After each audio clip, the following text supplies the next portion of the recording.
Kang Ivan, bagaimana kabarnya? Alhamdulillah. Oh, ke atas ya. Pas ya. Kena ya, pas ya. Ya, insya Allah. Ya, Bismillahirrahmanirrahim. Assalamualaikum warahmatullahi wabarakatuh. Alhamdulillahilladzi anzalal Qur'ana ma huwa shifaa'un wa rahmatul lil mu'minin. Wassalatu wassalamu ala Muhammadin sifaul qulubi wa dawaihal ladzi arsalallahu rahmatal alamin wa ala alihi wa sahbihi ajmain. Amma ba'du. Alhamdulillah para muslim kanca DSK 103,2 FM dan sahabat Facebook Reza Abu Bilal, insyaallah pada kesempatan yang berbahagia ini izinkan saya Reza Abu Bilal untuk membahas tentang kajian ruqyah, dan insyaallah nanti ada konsultasi dan interaktif terkait ruqyah. Insya Allah kajian ini kita akan bahas tentang terapi ruqyah pasangan suami istri yang belum memiliki keturunan atau sering mengalami keguguran.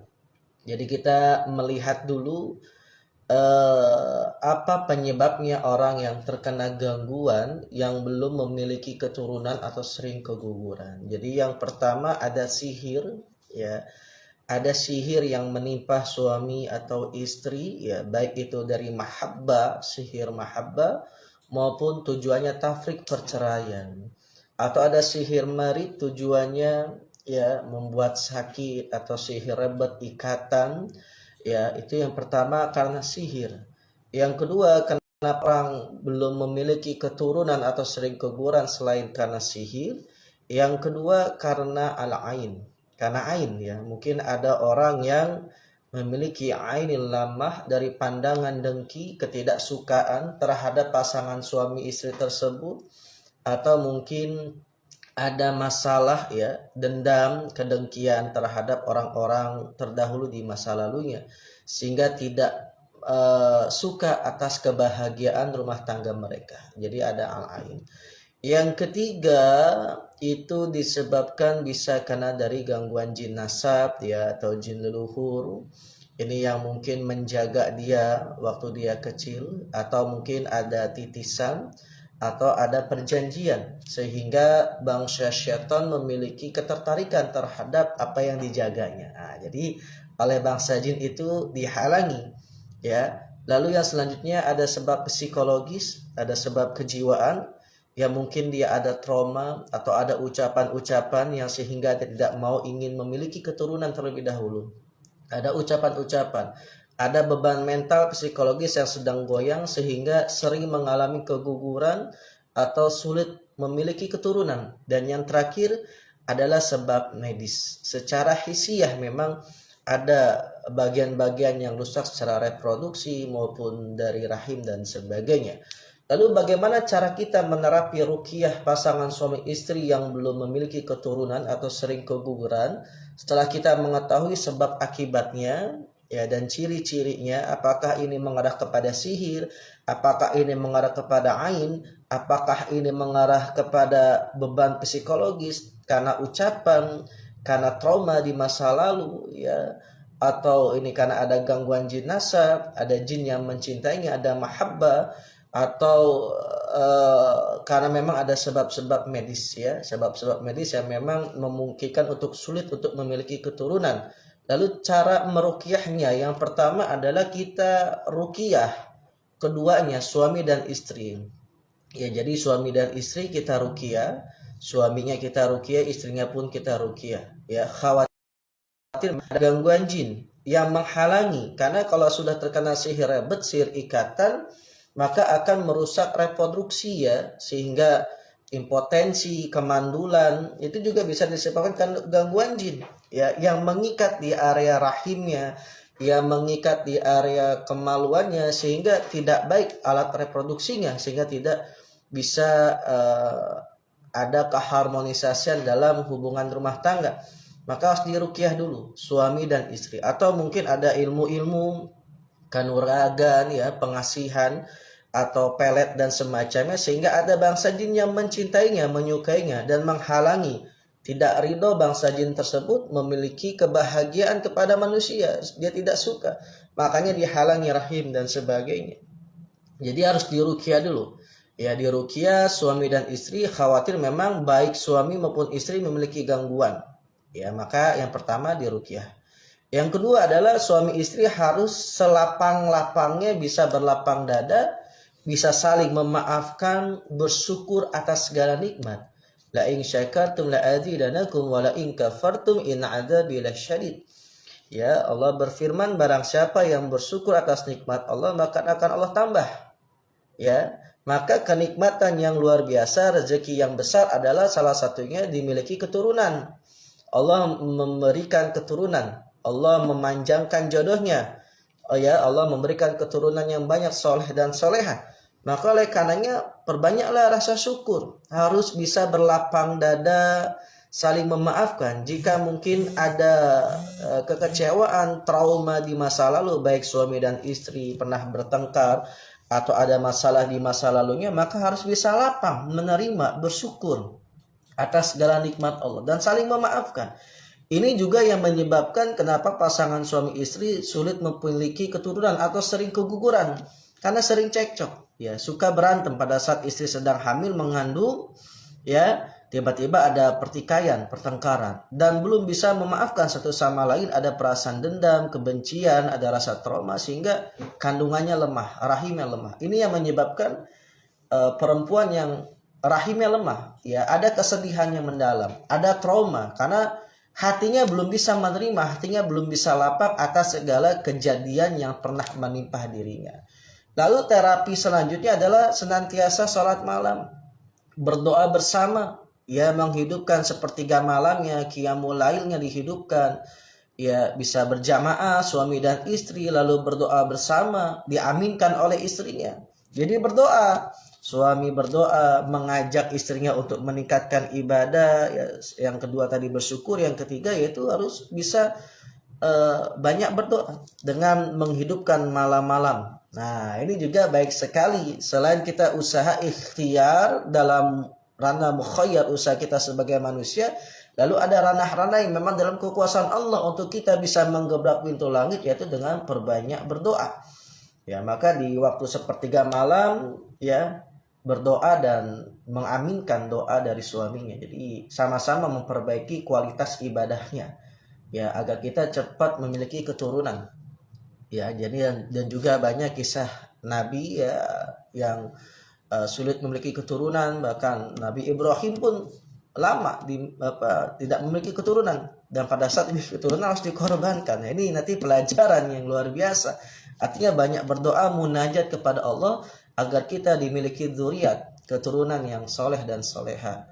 Lalu yang selanjutnya mentaubati semua ucapan di masa lalu, ya, baik dari pasangannya maupun dari orang tuanya. Nah, ini banyak terjadi nih di kalangan muda-mudi, ya, pasangan muda-mudi yang mungkin sekarang beranggapan nggak mau dulu punya anak. Nah, ini hati-hati atas ucapan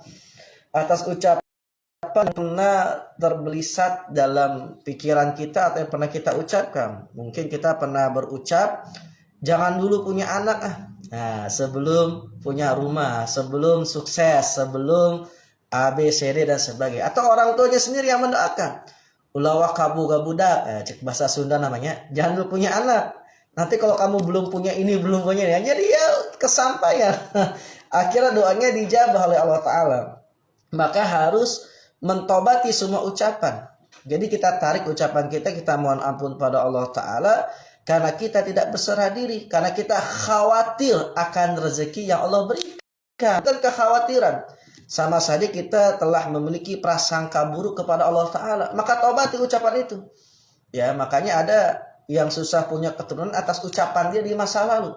Saya nggak mau punya anak sebelum punya rumah, saya nggak mau punya anak sebelum sukses dan sebagainya. Itu contohnya, hati-hati. Tobati itu. Seolah-olah kita ini khawatir akan rezeki, seolah-olah kita khawatir akan apa yang telah Allah takdirkan nanti. Maka jangan ada kekhawatiran akan hal itu. Serahkan semua ini pada Allah Ta'ala. Lalu pikiran buruk yang terulang-ulang. Ya, ini pikiran buruk terulang-ulang adalah dia ada kecemasan. Duh, saya nanti kalau hamil sakit. Nanti ini. Saya nggak mau dulu, nanti takut gendut dan sebagainya. Atau saya nanti khawatir bla bla bla. Nah, ini hati-hati. Sehingga orang ulang menjadikan asumsi dalam diri dia, ya, sehingga dalam dirinya ini tidak meyakini akan kekuasaan Allah Ta'ala. Nah, lalu terapinya adalah dengan senantiasa perbaiki, ya, perbaiki sistem dalam tubuhnya, baik dalam alat reproduksinya ataupun untuk menguatkan kesuburan dengan konsumsi herbal. Nah, jadi biar cepat punya anak, kita konsumsi ya daun kelor, itu baik, vitamin C-nya bagus, ya, antioksidannya juga bagus. Kita campur daun kelor, madu, susu murni di blender, lalu kita ruqyah. Ya. Komposisi yang pertama yaitu kelor, madu, susu murni atau susu lembu, susu sapi di blender kita ruqyah. Atau boleh dengan dicampur dengan dengan kurma muda, kurma basah, ya.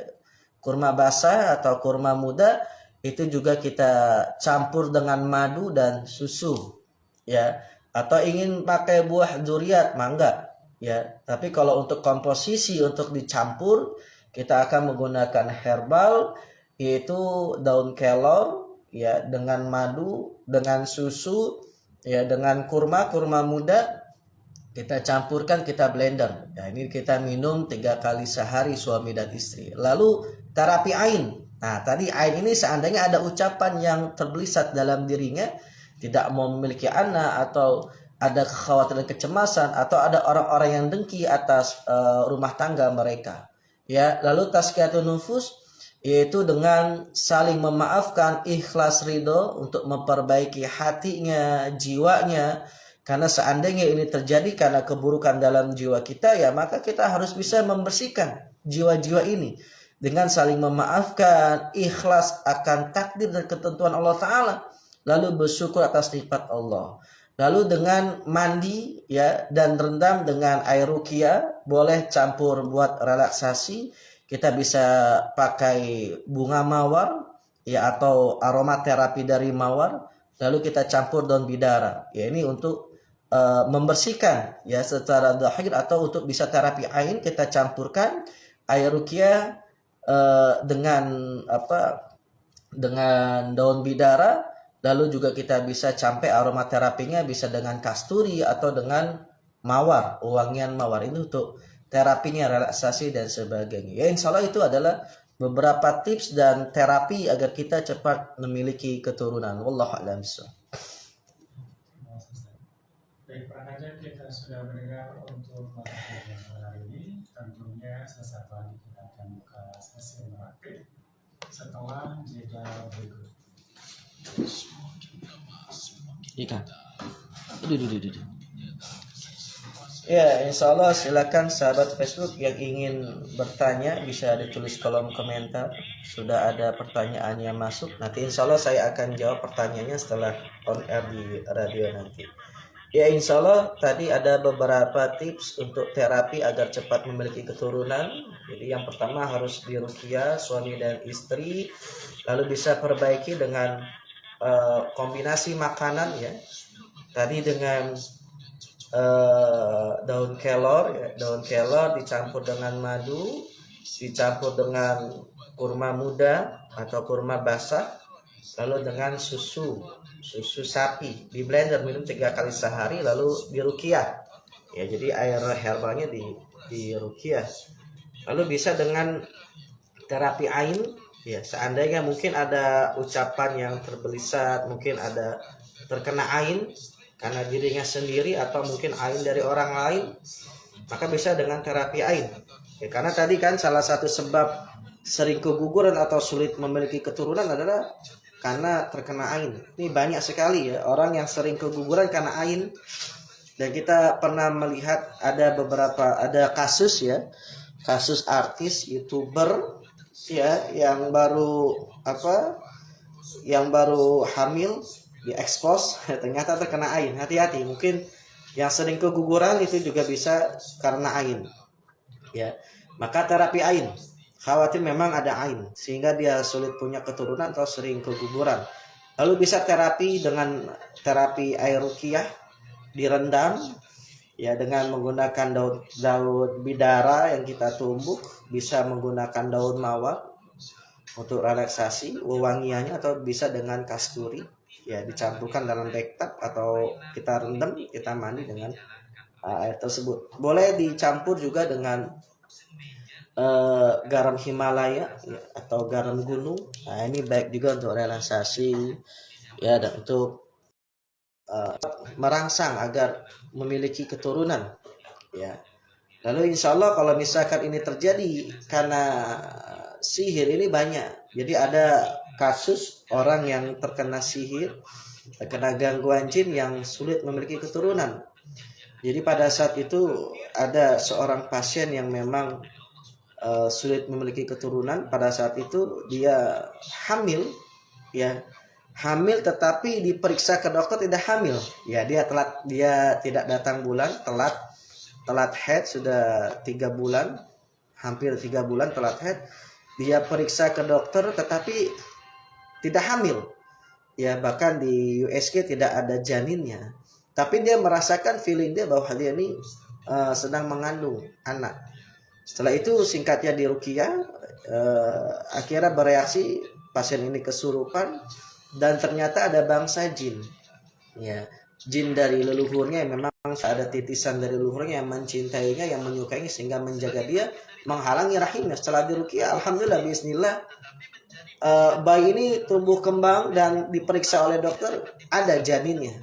Ya, ini banyak kasus-kasus yang memang ada setan yang menghalangi dalam rahim, atau ada kasus-kasus yang suami yang sulit untuk melakukan penetrasi kepada istri sehingga dihalangi oleh setan. Ini sihir rebat, sihir ikatan. Jadi memang diikat baik di kemaluan suami atau di rahim istri, sehingga suami ini sering impotensi ya, maninya encer atau tidak bisa melakukan penetrasi, ada gangguan jin, makanya susah punya keturunan ya, susah punya keturunan. Setelah diruqyah, alhamdulillah bisa ada penetrasi ya, bisa melakukan hubungan seksual, hubungan intim, dan atas izin Allah istrinya hamil. Ya, ini banyak ya. Atau menurut medis memiliki gangguan pada rahim atau kista. Ini juga ya, kista, miom, lemah kandungan, lemah rahim, ini juga ada gangguan setan.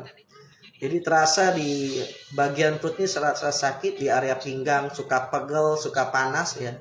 Kalau sering mengalami, yang terutama yang sulit punya keturunan, yang belum punya anak, jadi mengalami pinggang panas, sering panas ya, sering berat di pinggang, panas, perut suka sakit, setelah berhubungan intim suka mengalami kesakitan ya, setelah hubungan intim tiba-tiba perutnya panas, kesakitan, atau seperti ada yang ditusuk-tusuk, diinjek-injek. Hati-hati, itu gangguan setan. Ini banyak kasus-kasus seperti ini. Makanya dia hamil nanti keguguran ya, atau dia telat datang bulan nanti head lagi ya. Kalau menurut dokter hormonal, kalau menurut dokter lemah kandungan, tetapi melalui metode ruqyah syariah terdiagnosis bahwa ini ada gangguan jin ya, gangguan jin yang memang dia bermain-main di area rahim istri. Maka oleh karena itu lakukan ruqyah. Ini banyak kasus-kasus orang yang sering mengalami keguguran, pendarahan, sulit memiliki keturunan karena ada ikatan setan yang bermain di area rahim. Makanya ini bisa lakukan ruqyah dengan detoksifikasi. Mengapa tadi saya menyarankan daun kelor, madu, susu, dan kurma kita blender ya, untuk tujuannya kalau misalkan ada gangguan jin dalam rahimnya, maka akan detoksifikasi ya, akan mengalami detoksifikasi. Bahkan menurut Syekh Sa'ad Said Ahmad Abduh mengatakan ini untuk detoks juga, mengeluarkan sihir dengan konsumsi susu sapi dan madu ya, dikonsumsi ya, kosongkan perut, kita hanya mengkonsumsi herbal ini. Maka untuk detoksifikasi mengeluarkan racun-racun sihir, terutama memang yang sering mengalami keguguran, yang memang memiliki gangguan pada rahim ya, dan juga memang ada gangguan kista, miom ya, ini juga akibat dari gangguan jin. Wallahu alam ya. Silakan sahabat Facebook yang ingin bertanya bisa tulis di kolom komentar, kita masuk di on air di Radio DSK 103,2 FM.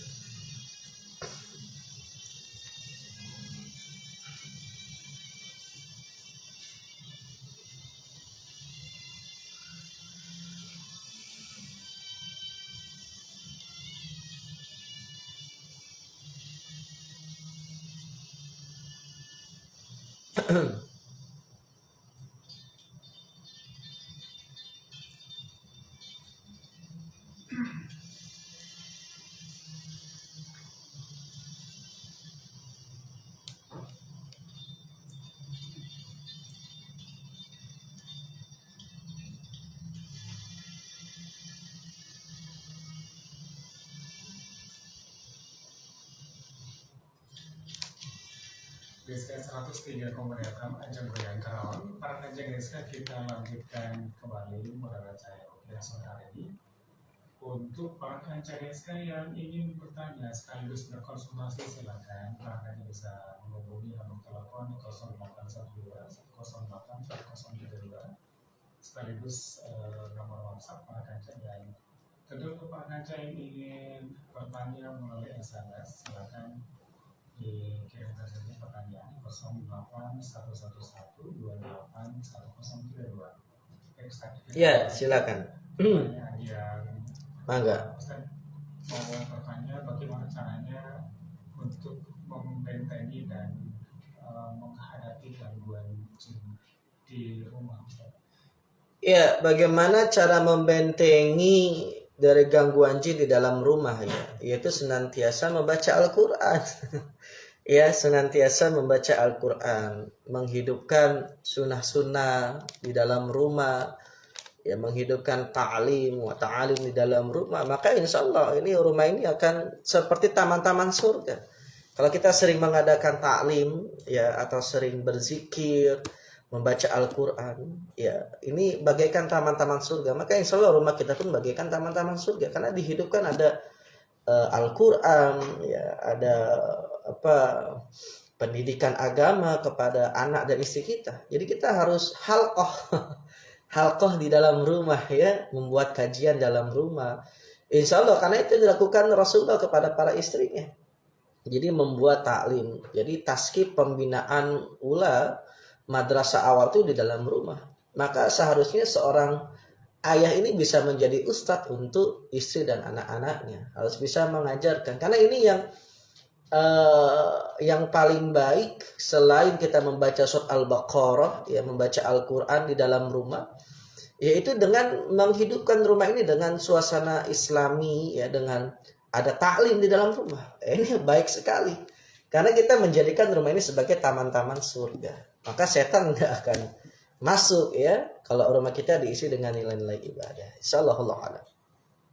Saya jawab pertanyaan dulu Kang Ivan ya, yang di Facebook. Ustadz, apakah haid lama itu sekitar 20 hari lebih termasuk gangguan syaitan? Ya, dilihat dulu dari sebab-sebab medis ya. Karena memang ada orang yang haid itu sampai 2 pekan, sampai 3 pekan, bahkan dalam 1 bulan. Kalau misalkan itu lebih dari 14 hari atau 15 hari atau 20 hari, maka itu termasuk penyakit ya, bukan haid. Maka dibolehkan untuk sholat. Dalam fikihnya seperti itu. Jadi kalau sudah lebih dari 2 minggu lebih atau 20 hari ya, maka itu adalah darah penyakit, bukan darah haid. Maka kita harus tahu dulu, makanya berobat dulu ke dokter, tanya ke dokter, apakah ini masuk darah haid atau penyakit. Kalau misalkan lebih dari 20 hari, maka itu penyakit, itu bukan darah haid, maka kita diwajibkan untuk melaksanakan sholat. Lalu apakah ini termasuk gangguan syaitan? Bahkan ini banyak, bukan 20 hari Kang Ivan. Saya pernah mendapati kasus banyak ya, yang sering pendarahan, keguguran. Ini karena gangguan setan. Bahkan haidnya ini berbulan-bulan Kang Ivan.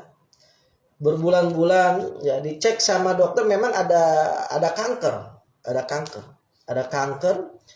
Ini pasien pernah bawa ke Rumah Sakit Hasan Sadikin Bandung, mau dioperasi karena ada kanker, katanya sering pendarahan. Akhirnya atas izin Allah takdirkan nggak jadi operasi.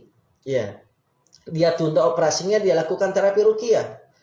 Alhamdulillah, kita dipertemukan setelah di ruqyah sembuh dan tidak ada pendarahan lagi. Ternyata memang ada gangguan syaitan. Pada saat proses terapi ruqyah ini pasien kesurupan. Meronta-ronta, ngamuk-ngamuk. Ternyata ada syaitan yang menginjak-injak di rahimnya, sehingga dia pada saat setan itu menginjak, keluar darah. Setan menginjak-injak, keluar darah.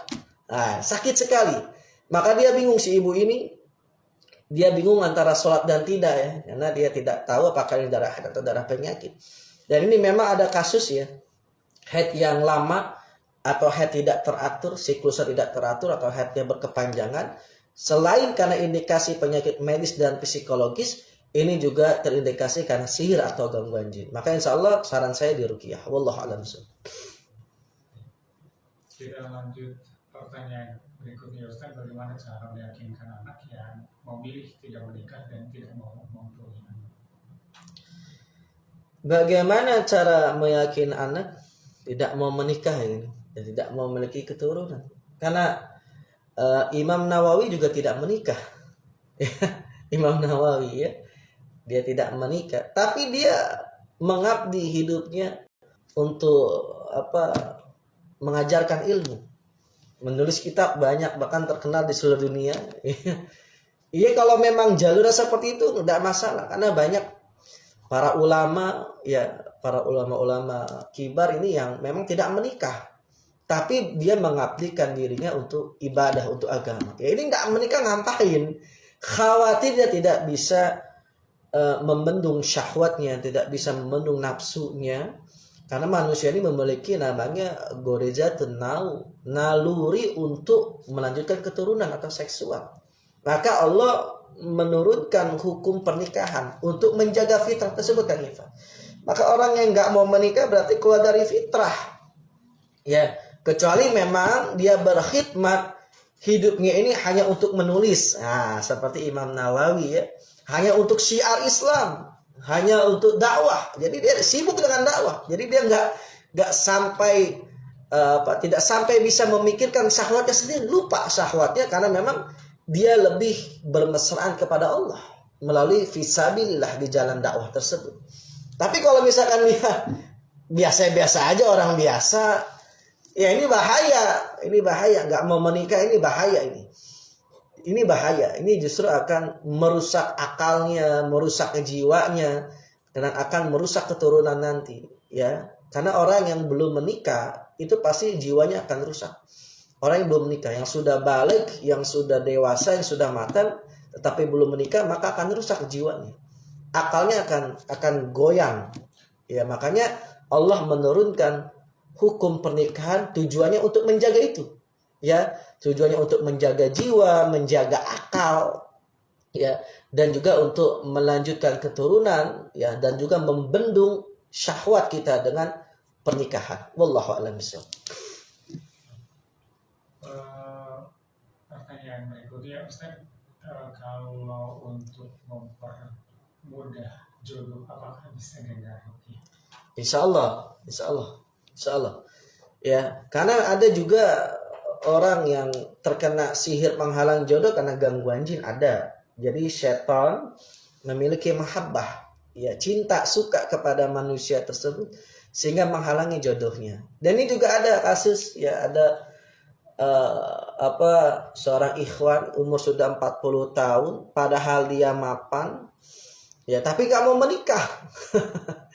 Suka menyendiri, lalu kita lihat ada keanehan-keanehan secara jiwa. Tadi kan saya sudah bilang bahwa nikah itu untuk menyelamatkan jiwa sebenarnya, nafas kejiwaan, ya, dan juga untuk menyelamatkan akal manusia.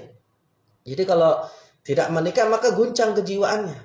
Ini persis kepada ada ikhwan yang sudah umur 40 tahunan, sekarang udah 40 berapa, udah lebih ya, belum menikah, ya, jiwa guncang. Dia suka menyendiri, ya,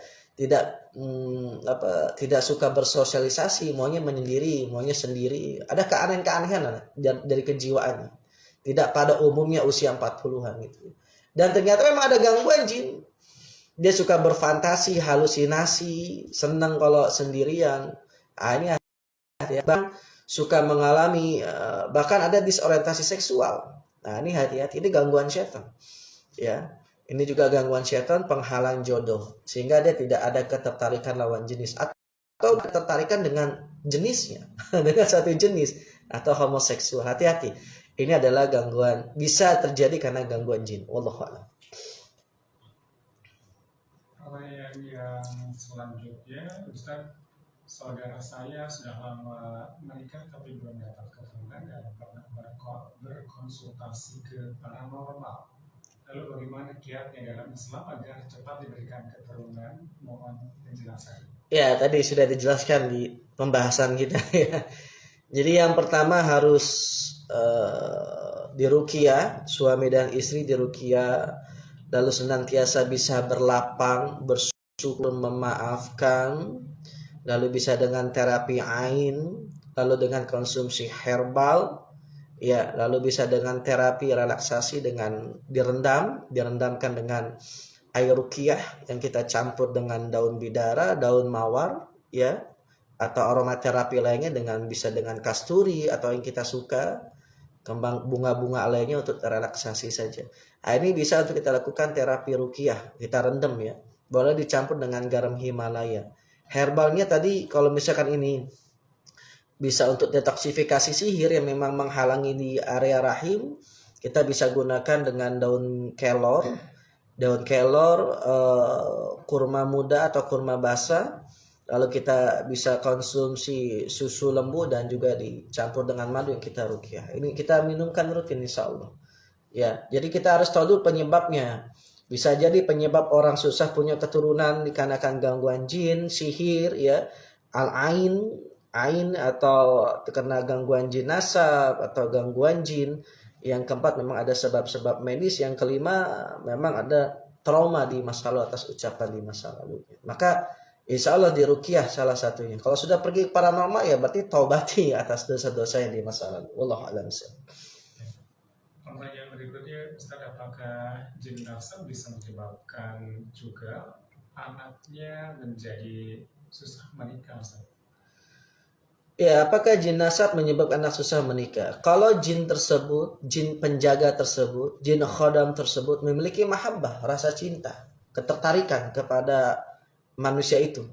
Jadi si setan ini tidak ridho, tidak rela jika manusia ini melakukan ketaatan kepada Allah Ta'ala. Jadi salah satu melakukan ketaatan dengan pernikahan. Maka setan menghalangi.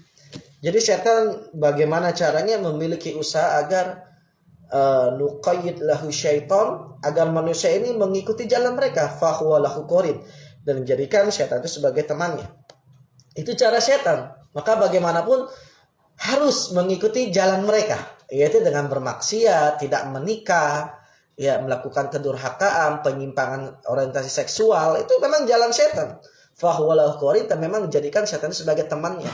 Ya, maka oleh karena itu kalau sesuatu hidup yang tidak sesuai dengan fitrah, ada penyimpangan kepada fitrah, maka hati-hati, itu adalah jebakan setan atau gangguan setan. Wallahu a'lam. Ada yang bertanya, Ustaz, bagaimana pendapat Ustaz dengan ruqyah syar'i yang katanya syar'i ketika diruqyah dari tubuh pasien keluar silat dan potongan kantor dan sebagainya, Ustaz? Ya, ini kasus ini banyak kita temukan ya. Di ruqyah keluar benda-benda asing itu bagian dari sihir. Ya, memang tidak bisa masuk logika. Sihir itu nggak bisa masuk logika, sebagaimana Nabi Musa alaihissalam melemparkan tongkat menjadi ular. Nggak bisa masuk logika. Karena memang sihir itu benar adanya. Ini nggak bisa kita jelaskan, paparkan secara logika. Kok bisa sihir itu masuk ke dalam perut? Kok bisa sihir itu pada saat diruqyah dia memuntahkan kaca, dia memuntahkan beling, silat dan sebagainya? Kok bisa? Ya, itu sihir. Ya, bahkan secara kasat medis pun bisa terlihat. Yaitu kita pernah mendapati ada pasien yang di perutnya ini ada pecahan beling. Pecahan beling ada seperti gulungan rambut, seperti ada rambut dalam perut. Ini kan bingung dokter, kok bisa ada rambut gitu kan, banyak rambut di dalam perut. Ditanya kan pasien tersebut apakah suka makanin rambut ya, nggak pernah gitu.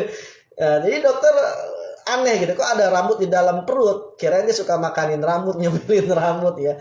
Terus ada serpihan beling-beling kaca gitu. Saat diruqyah memang keluarnya itu. Ya, itu kan tidak bisa masuk logika, bahkan dunia kedokteran bingung. Itu benar adanya, ya, benar adanya. Dan itu banyak terjadi. Saya juga pernah mengalami kasus yang di ruqyah itu keluar Kang Ivan, buntalan seperti pocong-pocongan gitu ya. Kalau dalam dunia sih seperti boneka foto tapi tipe mini yang kecil. Itu keluar muntah. Jadi ada pasien yang mengalami perutnya membesar, ya. Jadi saya pernah meruqyah di rumah sakit. Itu udah lama kasusnya. Saya pernah di RSUD Karawang, saya meruqyah ke sana. Ada pasien yang perutnya membesar dan sangat kesakitan. Itu besoknya udah mau operasi. Dia pada saat itu sudah berpuasa, katanya mau dioperasi atas izin Allah, dan Allah takdirkan saya diundang ke sana untuk meruqyah. Saat diruqyah dia teriak-teriak kesakitan. Atas izin Allah setelah diruqyah dia muntah. Di muntah ini keluar boneka.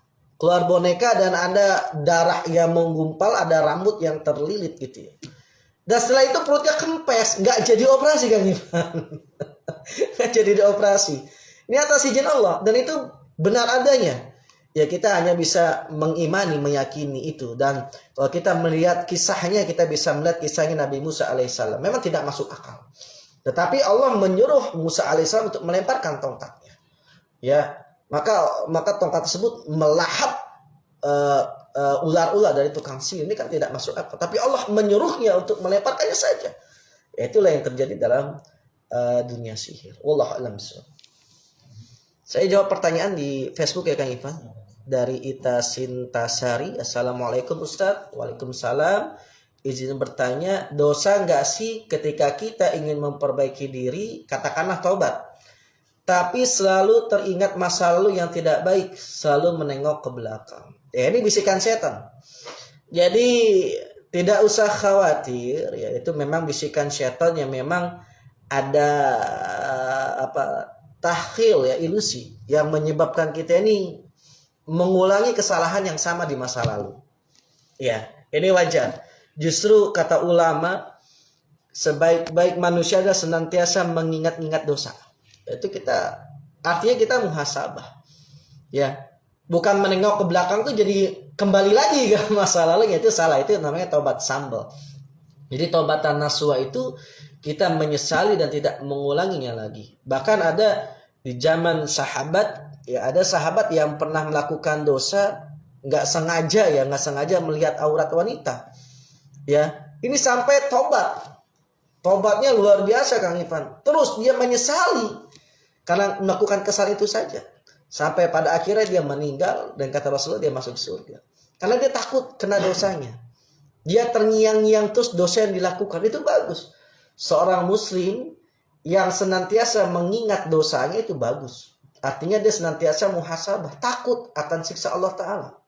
Ya, bukan mengingat kesalahan orang lain, tapi mengingat kesalahan diri kita sendiri. Itu bagus. Tapi kalau kita teringat masa lalu, di dosa kita masa lalu dan ingin melakukannya lagi, ya itu nggak bagus. Ya, ini adalah takhil syaitan, ilusi syaitan agar kita terjerembab di dalam dosa kita di masa lalu. Wallahu a'lam bishawab. Pertanyaan berikutnya, Ustaz, adakah bacaan khusus untuk meruqyah diri sendiri? Ya, bacaan khusus untuk meruqyah diri sendiri yaitu dengan membaca Al-Fatihah, tiupkan ke tangan, ya, kita baca Al-Ikhlas, tiupkan, Al-Falaq, An-Nas, tiupkan, kita usapkan ke sekujur tubuh kita, atau kita tepuk-tepuk bagian tubuh kita sakit, atau kita sentuh usap-usap bagian tubuh yang terasa sakit. Wallahu a'lam bishawab. Baik, kita ke pertanyaan berikutnya.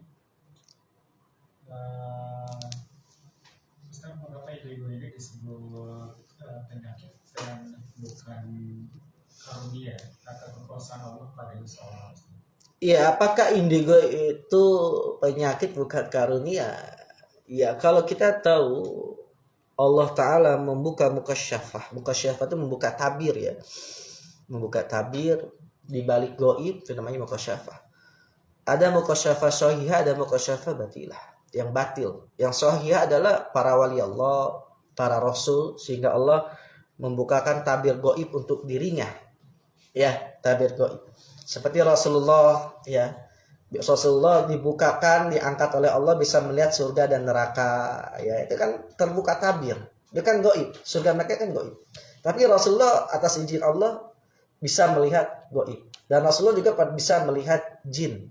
Bahkan Rasulullah bisa mendakwahi bangsa jin. Itu adalah para rasul. Lalu orang-orang soleh juga diberikan seperti itu, ya. Tetapi dia pun tidak tahu dia memiliki karomah tersebut. Ya, dibukakan mukasyafah kepada Allah Ta'ala, dibuka tabir tersebut sehingga ia bisa melihat. Jadi kemampuan para wali Allah itu bisa melihat, ya, karomahnya itu bisa melihat dosa. Bisa melihat dosa yang diterawang dirinya sendiri. Nah, itu adalah seorang wali, dan dia tidak tahu bisa memiliki karomah tersebut. Itu para wali. Jadi kalau orang biasa, ya, diberikan penglihatan gaib, ya, dan dia orang biasa, dan itu bisa terulang-ulang, ya, terulang-ulang bahkan dengan sekehendaknya sendiri. Nah, ini gangguan setan. Karena yang namanya karomah atau ma'umah itu adalah sesuatu yang Allah berikan kepada kekasihnya, kepada para walinya, ya. Dan orang tersebut pun tidak tahu, dan para wali pun nggak tahu dia itu memiliki keistimewaan. Itu hanya tiba-tiba saja Allah berikan itu. Tetapi orang indigo kan enggak, dia semau dia, gue pengen lihat, dia ngelihat, gue bisa melihat ini. Itu setan, itu gangguan jin. Makanya itu bukan karunia, itu adalah penyakit, gangguan setan. Sehingga pandangan dia ini bukan pandangan yang Allah bukakan, itu adalah pandangan setan, ya, yang masuk melalui dalam dirinya sendiri. Maka hati-hati. Almas ad-dakhili, dia itu sudah kerasukan setan ke dalam tubuhnya. Bukan al-khariji lagi. Bukan hanya secara bisikan-bisikan, tetapi dia mampu menerawang ke dalam dirinya sendiri sehingga dia bisa melihat goib, ya. Lihat goib, tapi goibnya itu goib bohong. Karena kedustaan bangsa jin yang membisikkan kepada manusia tersebut. Itulah indigo. Bukan karunia, itu adalah sebuah penyakit atau gangguan setan. Wallahu a'lam.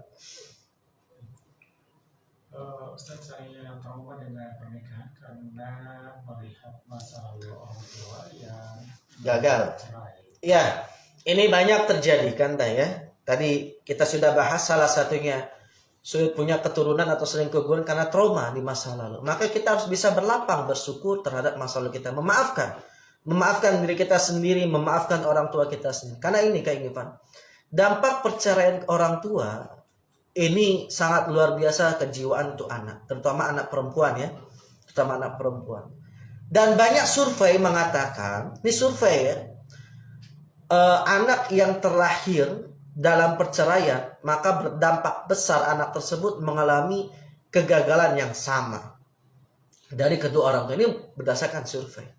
Maka oleh karena itu, kenapa setelah saya teliti, ya, saya pelajari dan saya banyak mengalami kasus seperti ini, ternyata orang tersebut belum bisa memaafkan dirinya sendiri, belum bisa memaafkan kedua orang tuanya. Dia belum bisa berlapang atas kejadian yang menimpa dirinya.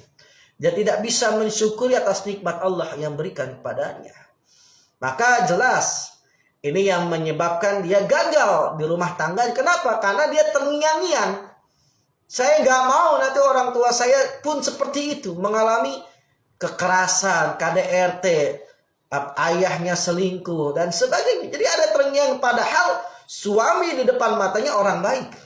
Tapi karena lintasan syaitan, dia belum bisa menerima takdir Allah, belum bisa berlapang berdamai kepada dirinya sendiri atas emosi negatif dia di masa lalu. Itulah jebakan setan.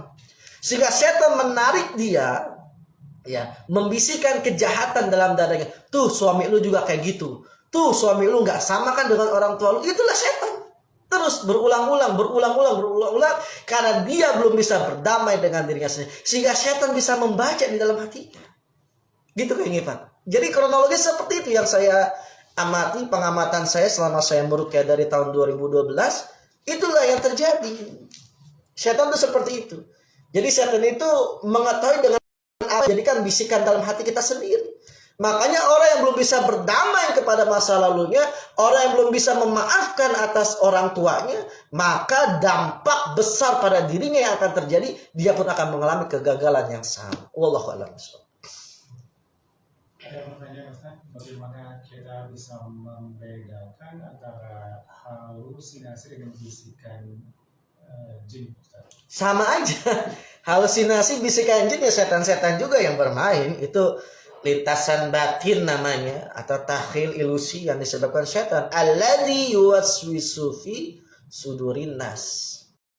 Setan dalam dada manusia. Ya, makanya sering-seringnya berdoa pada Allah Ta'ala, ta'awudz, ya, minta perlindungan biar tidak ada bisikan setan. Sama aja, mau itu halusinasi, mau itu apa tadi lintasannya, sama aja, itu semua dari setan, karena karena dalam hadis Nabi, orang yang senang berangan-angan itu setan, berangan-angan. Nah, itu kan sama, melamun kan dia berangan-angan. Hati-hati, angan-angan itu adalah bisikan setan, lintasan batin dari setan. Maka jangan berangan-angan. Bercita-cita boleh, tapi bukan berangan-angan. Beda ya. Cita-cita dengan angan-angan. Mimpi dengan angan-angan beda. Kalau banyak angan-angan, itu bisikan setan. Duh, gua kalau kaya gini ya, kok gua mau gini. Itu bisikan setan itu. Namanya angan-angan. Wallahu a'lam bishawab. Oh, sudah habis, tidak terasa.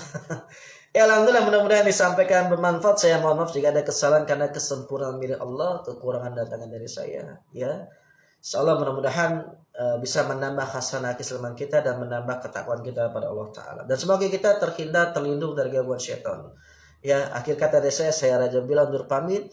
Hadanallahu wa iyyakum, barakallahu fikum, wa billahi taufiq wal hidayah, wa ridha wa inayah. Wassalamualaikum warahmatullahi wabarakatuh.